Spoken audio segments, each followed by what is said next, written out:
This is Smita Kumar, and you're watching Medicircle. Today, on our healthcare startup series, we have Ishaan Khanna with us. Ishaan is the CEO and Executive Director of LifeCell International Private Limited. He started as the Head of Strategy and Product Development and now holds the position of CEO. He completed his Master's in Biotechnology, Enterprise Genetics and Toxicology from the University of Manchester. He holds tremendous knowledge in his field. Hi, and welcome to Medicircle, Ishaan. Hi. Pleasure to be on the platform. Same here, and we like to have more and more entrepreneurs like you to talk about their journey, so that it's like really inspiring to know the ups and downs and also the successes you guys are reaching out to. So to begin with, Ishaan, how did your journey from being the head of strategy and product development to be the CEO of LifeCell International?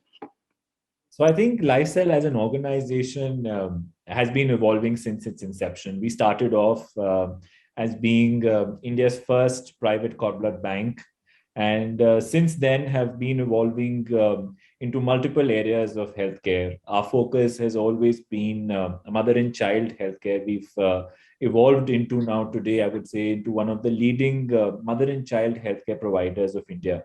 So my journey also started as the company, was entering into this period of evolution from being a single service provider to looking at healthcare, as a larger subject.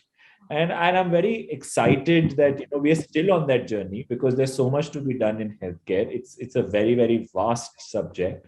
And so my journey has been full of ups and downs. It's been a roller coaster ride, if I'm to say so, because working in the space that we are in, stem cell banking, diagnostics, it's high science, it's high tech, and sort of the scientific background that I come from has given me that impetus that go ahead and do something for the country. I think all the people who are in the space of technology, especially whether it's healthcare technology or outside, I think we always keep striving that how can we get the best tech in India? Because if you look at India as a market, it's huge. You look at the number of children being born every year. It's the largest in India today, yes. Right? We're going to become the largest birthing population in the world if we're already not so. So, why not get the best technology on diagnostics? Why don't get the best technology with respect to stem cell banking that we can in the country? So I think my journey through the years has been very, very exciting. And today, I feel proud saying that we've been able to accomplish a lot what we aimed for, but there's still a lot to be done ahead. Sure. So I was reading somewhere that you LifeCell offers the stem cell banking for baby and family, protects them from like plus conditions. So how does it feel when you are actualizing these concepts and actually saving lives after these stem cells transplants or stem cells banking are happening? Yeah.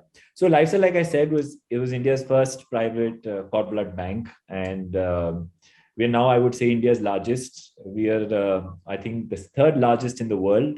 When we look at stem cell banking, and obviously we have to be, right? When you started, Ishaan, in India, when exactly did you start it? 2005.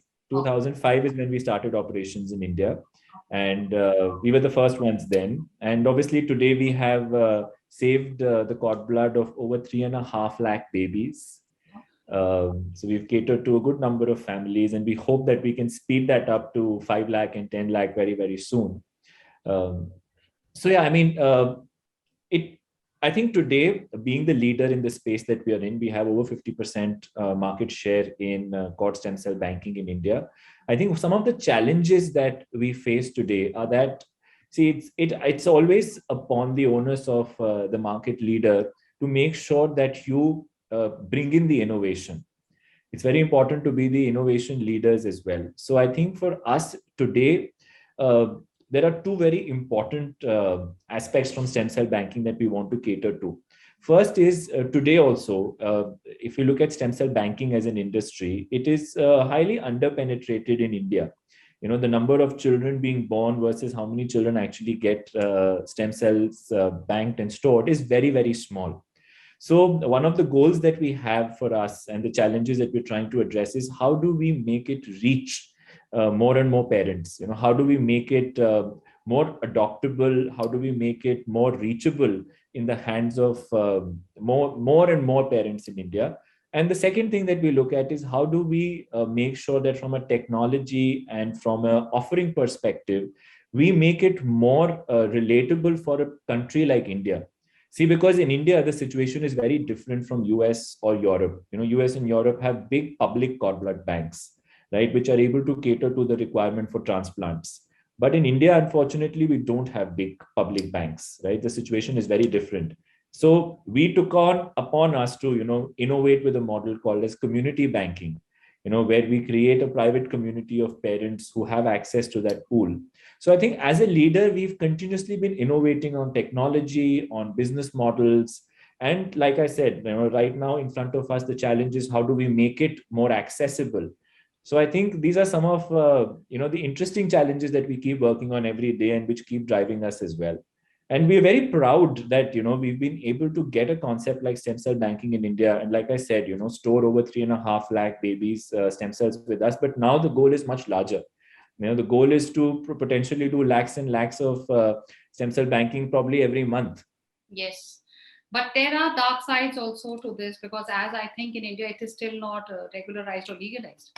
Like if a lab... So yeah, there are guidelines. Yeah, you're right. So the guidelines are still, they're evolving, because stem cells as a concept is an evolving science.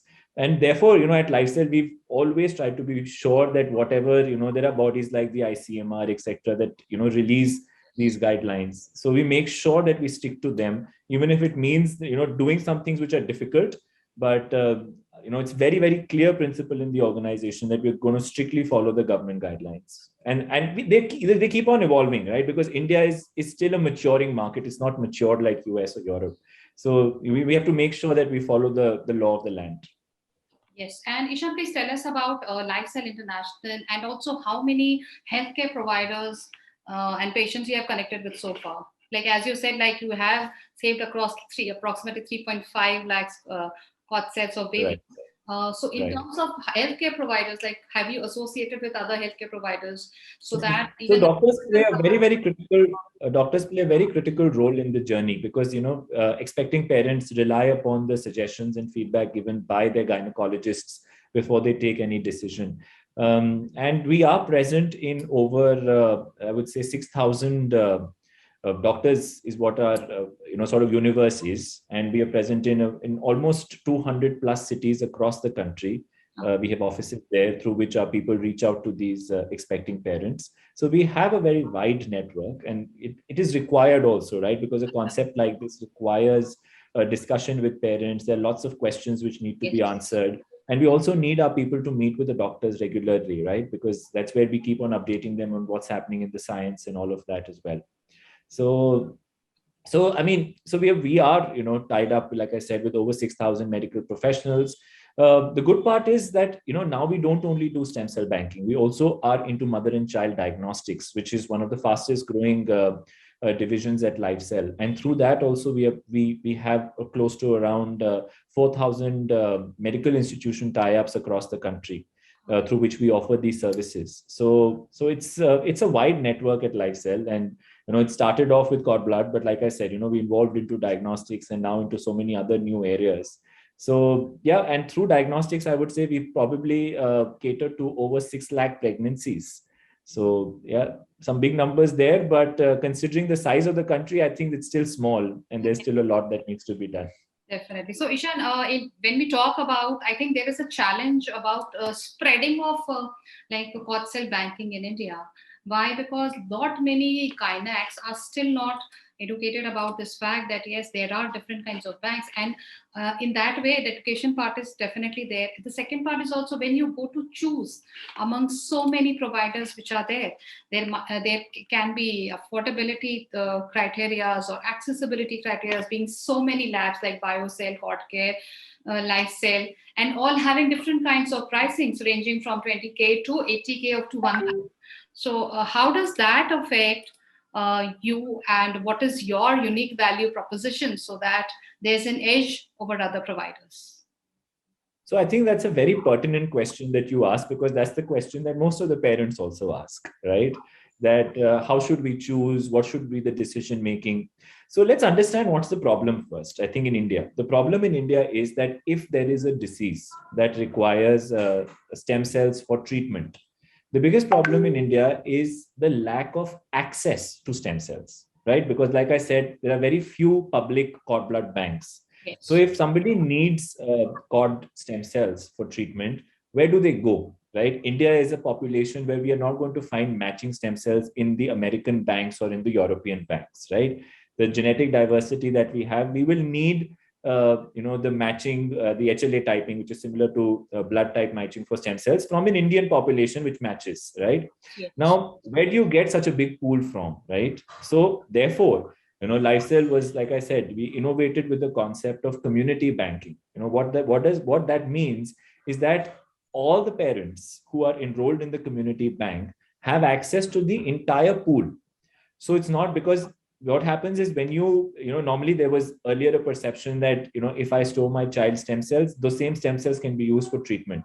But we realized that for more than 90% of the disorders which require stem cell treatment, the same unit cannot be used. Yes. You need to take a donor's matching unit. Yes. Now, where do you get the donor's matching unit? In India, it's very difficult. So with this community that we've created, we allow that access to such a large pool that today, over 95% of the people who have stored their cord blood stem cells with us in our community bank have a chance of finding a matching unit. So which means if any of our customers or parents who have stored their child stem cells with us, if they need to find a matching unit, we can guarantee an over 95% availability of a match, which today I don't think anybody can do, because besides us, the community concept has not really been adopted by other banks. So I think that itself is a very clear differentiator that, why would I want to store my child's cord blood? LifeCell International has raised a total of $41 million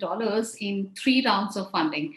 And so how were the funds utilized, and is LifeCell looking for more fundings in 2022? So actually there were 2 rounds, not 3 rounds. There were 2 rounds of funding. Yeah.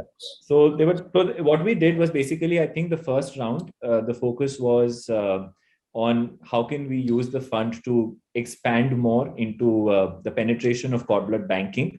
So I think the focus of the first round was that, and I think we achieved the milestones that we had set out for ourselves. The objective of this round is LifeCell is a very different company now than it was when we raised the first round. Right now we are, like I said, we're not just a cord blood bank. There's this huge diagnostic segment which is growing rapidly, and we are also looking out to venture into some newer areas as well.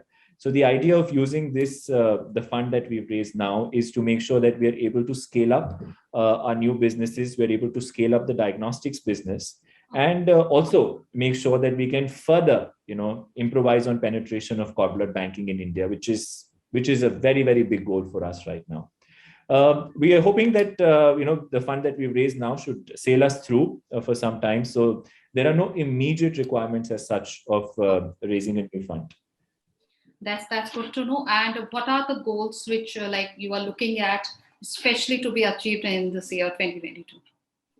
So it's been a very exciting year for us. It started off with us raising the funding round. So, it started off on a very high positive note for us, and it sets the goals for us, very, very clear. So in cord blood banking, our goal is, we're going to be focusing on making it accessible, reachable to maximum number of parents in the country. And we're trying to work on various solutions around that. In diagnostics, our focus is we want to reach closer to our customers. So we're going to be expanding our network of the labs across the country. We have today 5 laboratories across the country. We're hoping to reach out to many more cities in the coming year. And we're also hoping to expand our test menu there. And the third is obviously to take into a live mode some of the new areas and some of the new avenues which are still under the wraps, but I'm sure we will be talking about that with you very soon once we are closer to launch. So that's the goal for us. We have a very exciting year ahead.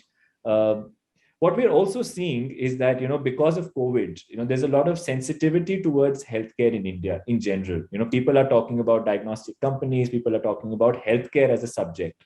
So it's a very exciting time for us. We were also involved in COVID testing right from the first wave to now. And we've catered lakhs and lakhs of samples for the government as well as for the private sector. And we've seen that the way the country itself is looking at healthcare companies, healthcare startups, is very, very different today. Earlier it was always considered that the cool startups are in fintech and ed tech and all of that. But I'm very glad that biotech and health tech are now being talked about with equal passion and fervor. Yes. So yeah, so I think it's an exciting time for companies to be in the healthcare space, and we're very, very happy to be a part of that ecosystem. And we've also loved to collaborate with more and more startups that are working in areas complementary to ours. So we look forward to a year of good collaboration as well. Sure. So I think health tech is definitely, booming in India, because we just had two most recent unicorns, one being Pharmacy and the second one being Innovator. And it's approximately 6,000 plus healthcare startups in India. So India is definitely booming up and opening up to the thing that yes, healthcare can also be more accessible and most importantly affordable by these different offerings offered by our startups. So thank you so much, Ishaan, for coming into Medicircle Healthcare Startup Series and sharing your insights, especially on blank banking, stem cell banking, how India is opening up to public and community stem cell bankings, which is launched by LifeCell, and also all the very best to your diagnostic parts which you are launching, and we are scaling it up for the mother and child care, because again mother and child care is also a very predominant area where parents want to ensure that yes, they are having a very good diagnostic services there. So thank you so much for joining. Thank you so much. Thank you so much.